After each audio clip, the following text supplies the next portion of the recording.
Hey, salut à tous, c'est Adam Bros et bienvenue dans ce dernier Pop Culture Time. Aujourd'hui, on va parler rap, disparition et featuring. On va parler de la disparition de Nekfeu.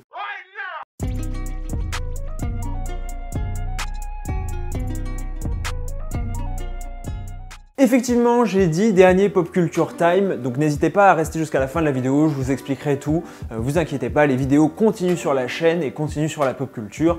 Juste ce format va un peu évoluer, mais encore une fois, je vous invite à rester jusqu'à la fin si ça vous intéresse. Ken Samaras, alias Nekfeu, est un rappeur de... Non, je vais pas vous faire l'affront de vous présenter Nekfeu. Et si jamais vous savez pas qui est Nekfeu, je vous incite très fortement à regarder mes deux premières vidéos que j'ai déjà faites à son sujet. Et particulièrement celle sur les étoiles vagabondes, qui est une analyse de son dernier album, que je trouve encore aujourd'hui vraiment cool.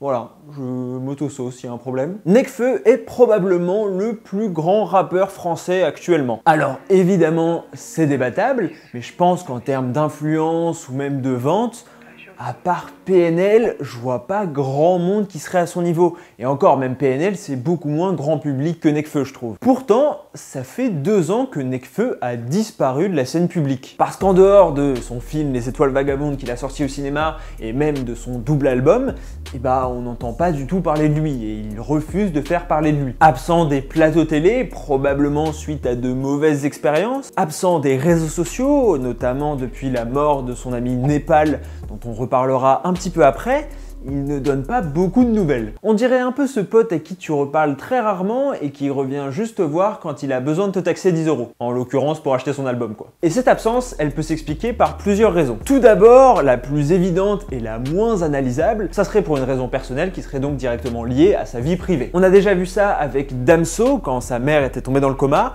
et globalement ça se trouve c'est la même chose pour Nekfeu. On sait pas ce qui se passe dans sa vie privée, donc ça se trouve il a des problèmes qu'il préfère gérer loin des projecteurs on va dire. Aussi, on sait qu'il a été probablement particulièrement affecté par la mort de son ami Népal en novembre dernier. Pour ceux qui ne connaîtraient pas, Népal a notamment fait l'instrumental de Humanoïde, qui est probablement un des plus gros classiques de Nekfeu. Et ouais, aujourd'hui, je donne mon avis. Il y a quoi? Mais en dehors de cet événement et avant cet événement, il explique bien dans son film sa volonté de prendre l'air et de s'éloigner un peu de la société actuelle, quoi. Et cette disparition, elle peut alors aussi s'analyser d'un point de vue purement de stratégie, marketing. Je pense pas que ça soit son but à la base, mais il faut quand même dire que ça a des conséquences à ce niveau-là. Aujourd'hui, on le sait, on est dans une industrie musicale qui a un rythme de fou, où il faut sortir un album par an, mettre un son tous les 2 mois, faire des clips souvent. Bah, globalement, lui, il s'inscrit complètement à l'opposé de cette démarche. Et en prenant cette idée à l'envers, il fait de chacune de ses apparitions un événement. Parce qu'effectivement, il continue d'apparaître malgré tout. On a ainsi pu le voir en featuring avec Népal sur son album Adios Bahamas, mais aussi avec Sneezy sur 2 sons, dont un qui avait été clippé qui s'appelle Zéro Détail. La semaine dernière, il me semble, ou maintenant ça va faire 2 semaines au moment où vous voyez cette vidéo, il était aussi en featuring avec Kalash Criminel sur Turn Up. Et surtout, il était un des featuring masqués, un peu mystère, de l'album Stamina de Dinos qui est sorti donc il y a 2 jours. Et on voit bien que Dinos a voulu capitaliser sur ce côté un peu événement, un peu surprise de la présence de Nekfeu sur un album en le cachant jusqu'à sa sortie. Et globalement, qu'est-ce qui ressort de ces couplets qu'il a lâchés en 2020? Je trouve qu'on a un engagement politique qui est plus présent que jamais, notamment dans En Face avec Népal, dont j'avais déjà parlé dans ma vidéo sur l'engagement politique des artistes, mais aussi dans Zéro Détail et dans même Étincelle avec Sneezy, où il se compare même à un antifa, donc à un antifasciste. Ça corrobore avec sa volonté de montrer son engagement politique, on l'avait notamment vu lors d'une manifestation de Gilets jaunes mettre une story. Et d'ailleurs, je pense qu'à ce jour, ça doit être une des dernières stories qu'il a postées sur les réseaux sociaux. Son featuring avec Dinos ne donne pas grand chose au niveau des paroles. Enfin, c'est très bien écrit et le couplet est vraiment lourd, mais dans le sens où on voit pas vraiment son état d'esprit, je trouve, qui ressort, même si ça a permis à son public de se remémorer l'époque de nos grands frères, et notamment de leur premier featuring, Bouche et Trip.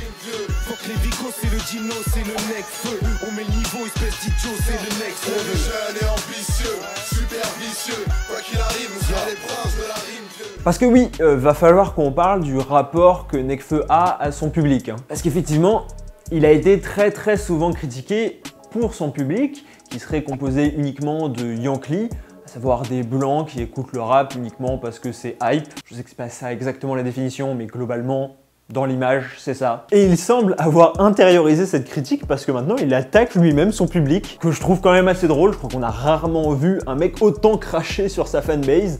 et être autant apprécié en retour. Je suis pas responsable des bouffons qui m'écoutent, tout comme t'es pas responsable du polo sac que tu vends. Et en réalité, ça s'explique de manière très simple pour moi. Il attaque à chaque fois les Yankees et les groupies, ce qui fait que lorsqu'il lâche ses punchlines, absolument personne se sent concerné parce que personne se définit comme groupie ou Yankee en fait. Donc on a toujours l'impression que ah bah ouais mais non, mais là dans cette phase, il parle de ses autres fans qui abusent.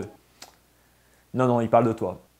Mais du coup aussi de moi probablement. Enfin, au-delà de la vie personnelle, de la stratégie ou de quoi que ce soit, le fait qu'il prenne du recul, qu'il quitte les réseaux sociaux, lui donne un peu cette image de sage et rajoute un peu un côté mythique à son identité. Il apparaît comme celui qui est marginalisé, en marge de la société. Et dans une contre-culture, comme l'était le rap, c'est fortement valorisé. Parce que justement, il s'inscrit en opposition à la culture dominante. Mais surtout, ça peut rejoindre la vision qu'on se fait d'un artiste qui prend du recul sur lui-même, qui prend le temps de réfléchir, de parfaire son art. Et je trouve ça superbement bien illustré dans le clip posthume de Népal Sundance, où on voit Nekfeu qui joue son propre rôle. En fait, on voit ce que Nekfeu serait devenu si jamais il n'avait jamais percé dans le rap. Encore une fois, il y a une volonté de montrer sa sagesse et sa prise de recul sur le monde, et c'est une position qui est de plus en plus adoptée par de plus en plus d'artistes.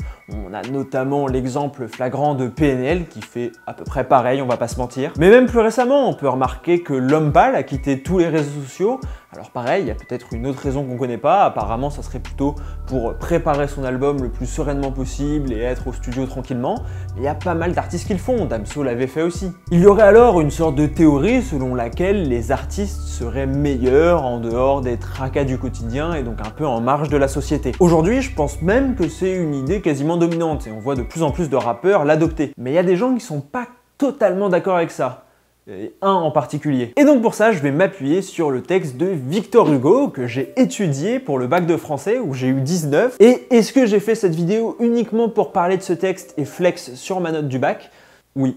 Ouais, globalement, c'était à peu près le plan, quoi. Bref, dans le texte Fonction du poète, Victor Hugo s'attaque au poète qui s'enfuit lorsque le monde et la société va mal. Je vais vous faire un peu de lecture. Il dit alors « Malheur à qui dit à ses frères, je retourne dans le désert. Malheur à qui prend ses sandales, quand les haines et les scandales tourmentent le peuple agité. Honte aux penseurs qui se mutilent et s'en va, chanteur inutile, par la porte de la cité. » Bon, si vous n'avez pas capté, Hugo, il n'est pas ultra fan de l'attitude de Nekfeu. En gros, il critique les artistes qui s'en vont de la cité dans les périodes tourmentées. Bon, il faut savoir que Victor Hugo, il a vécu au 19e siècle. En termes de période tourmentée, on était quand même sur une période où la France a changé de régime tous les 3 mois. Et donc, il reproche aux artistes de s'exiler, de se marginaliser, de justement refuser de faire partie de la vie de tous les jours de la cité et de la société. Et donc, de ne pas y participer et de ne pas construire la société de demain. Et effectivement, c'est un reproche qui pourrait être fait à Nekfeu. On le voit beaucoup critiquer la société actuelle, mais à la fois, il a l'air de faire en sorte de ne plus être dedans, et donc on peut se dire oui, mais il cherche pas à faire avancer les choses. Bon, c'est un avis qui se défend. Personnellement, je suis pas forcément d'accord avec Victor Hugo, surtout que ça serait un peu résumer et essentialiser le rôle d'un artiste à simplement son engagement politique dans la cité.